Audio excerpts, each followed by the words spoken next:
Hello friends. तो हमने एक बार खीर बनाई थी और हमारी खीर फट गई थी।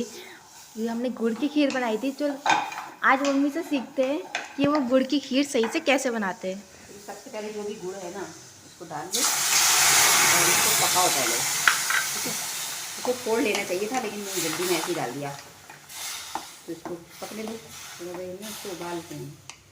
तो कुछ लोग क्या करते हैं जैसे कि उबला है ये उबलेगा, पहले चावल पका लेंगे, खीर पका लेंगे और फिर उसी में सब कुछ डाल देंगे तो फट जाती है। आज हम आपको बताएंगे कि बिना फटे दूध खीर कैसे बनती है। देखो ये गुड़ हमारा ना पिघल गया है और अब हम इसको क्या करेंगे कि इसको ठंडा होने के लिए रख देंगे। यहाँ पर ठंडा होने के लिए हमने रख दिया है और दूध को हमने गर्म करने के लिए रख दिया है। ठीक है, इधर हमारा दूध गर्म हो रहा है और उधर हमारा ये ठंडा होने के लिए रख दिया गया है। मम्मी वैसे आज कौन सा स्पेशल डे है जिसपे गुड़ की खीर बन रही है? आज बसंत पंचमी है। और बसंत पंचमी क्यों मनाते हैं? बसंत पंचमी आज के दिन कहा जाता है कि जो पुराणों में हमने कहानी सुनी है, पढ़ी है, तो उसमें ये माना जाता है या कहा गया है कि जो ये सृष्टि है, सृष्टि ये ब्रह्मा जी ने रची थी।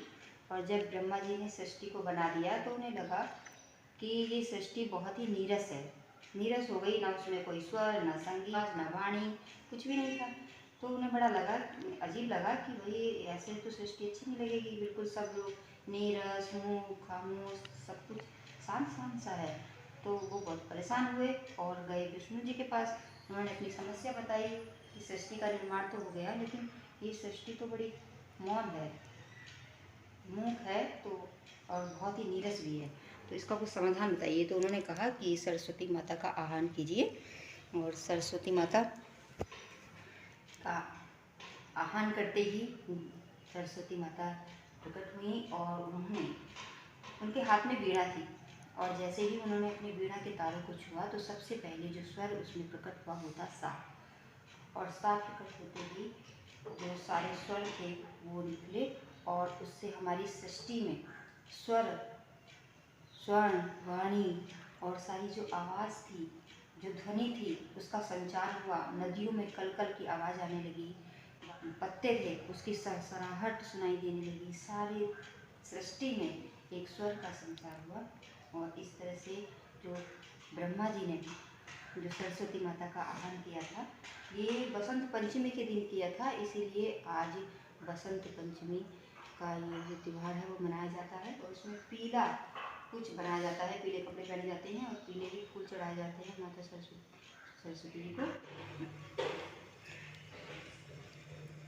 देवी सरस्वती जब प्रकट हुई थी तो हाथों में वीणा लेकर प्रकट हुई। ब्रह्मा जी ने उन्हें अपनी वीणा से सृष्टि में स्वर भरने का अनुरोध किया। जैसे ही देवी सरस्वती ने वीणा के तारों को छुआ, उससे संगीत के प्रथम सुर सा का जन्म हुआ और सा स्वर के कंपन से ब्रह्मा जी की मूक सृष्टि में ध्वनि का संचार होने लगा। पूरी सृष्टि को वाणी मिल गई, नदियों में कलकल की ध्वनि फूटने लगी। इससे ब्रह्मा जी बहुत ही अत्यंत प्रसन्न हुए। उन्होंने सरस्वती को वाणी की देवी के नाम से संबोधित करते हुए बागेश्वरी नाम दिया। माँ सरस्वती बसंत पंचमी के दिन प्रकट हुई थी, इसलिए बसंत पंचमी के दिन माता सरस्वती की पूजा होती है और इसीलिए हम आज ये दिन सेलिब्रेट करते हैं। वैसे तो पीला भोजन बनाते हैं, पीले चावल बनाते हैं, पीले फूल चढ़ाए जाते हैं माता सरस्वती पर, पीले फूलों से, पीले वस्त्रों से, और हवन इत्यादि भी होता है स्कूल वगैरह में। और आज लेकिन हमारी नई हांडी का उद्घाटन हो रहा है, तो इसमें कहा जाता है कि पीला भोजन बनाएं। तो सब आज मैं इसका उद्घाटन भी करने वाली हूँ क्योंकि लोग कहते हैं कि हांडी में बनाया हुआ भोजन बहुत ही स्वादिष्ट होता है। तो मैं भी ले आई हूँ एक हांडी और सबसे पहले इस हांडी में मैं बनाऊंगी खीर, और वो भी खीर गुड़ की खीर। तो सबसे पहले गुड़ की खीर के लिए मैंने ले लिए हैं 1 कटोरी चावल, जो मैं अब इसको भिगो करके रखने वाली हूँ। सबसे पहले मैं इन चावलों को भिगो करके रख दूँगी। और सब कहते हैं कि गुड़ की खीर फट जाती है, तो आज मैं आपको दिखाऊंगी कि कैसे बनाएं गुड़ की खीर जिससे कि ये फटे नहीं। मिट्टी के बर्तन में जब खाना बनाया जाता है अच्छा लगता है। आज हम हांडी में खीर बनाने जा रहे हैं। तो सबसे पहले हम अलग से भी दूध गर्म कर लिया था, लेकिन आप ठंडा दूध भी डाल सकते हैं। और सबसे पहले डालूंगी मैं इसमें दूध। मैंने दूध डाल दिया। और जब भी हांडी खाना बनाया जाता है तो इसकी गैस को सिम पे रखा जाता है, ये नहीं कि बहुत तेज तेज जला दूँ। और अब मैं डालूंगी इसमें चावल। मैंने इसमें डाले, धो करके मैं इसमें डाल रही हूँ। चावल डाल दिए हैं और अब हम इसको धीरे धीरे पकाएंगे और चलाते रहेंगे। अगर चलाएंगे नहीं तो चावल लग जाएंगे। देखिए बहुत ही स्वादिष्ट बनने वाली है और फटेगी भी नहीं। और बहुत ही मीठी की जो मिट्टी है उसकी सौंधी सौंधी खुशबू आ रही है इसमें। वाह, कितनी अच्छी स्मेल आ रही है। इसमें देखिए कितनी अच्छी खुशबू आ रही है, मिट्टी की खुशबू आ रही है, मिट्टी की। मम्मी से देख के तो मेरा बस मन कर रहा है अभी खा लूँ। थोड़ा टाइम लगेगा, सब्र का फल मीठा होता है। अब ये हांडी में बन रही है तो थोड़ा टाइम लगेगा। ये कुकर में नहीं है कि 2 सीटी लगाई बन गई। टाइम लगता है। अगर अच्छा स्वाद लेना है तो सब्र करना ही पड़ेगा।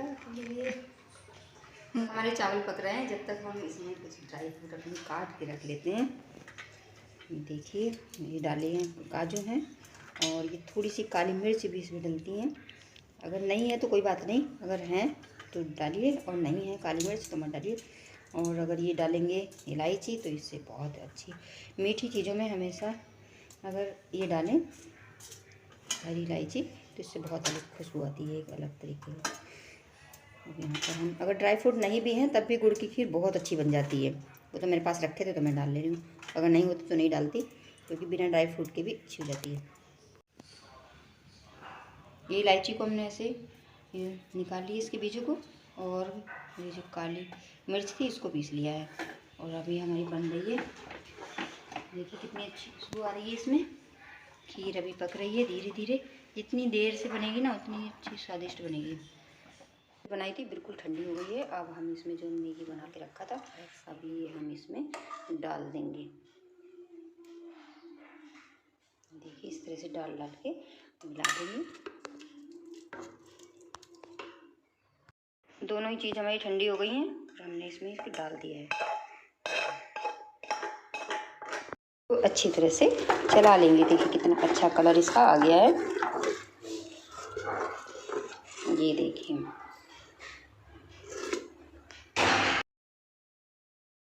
देखिए खीर बनकर बिल्कुल रेडी हो गई, बिल्कुल तैयार है और बिल्कुल भी ज़रा सी भी नहीं फटी है।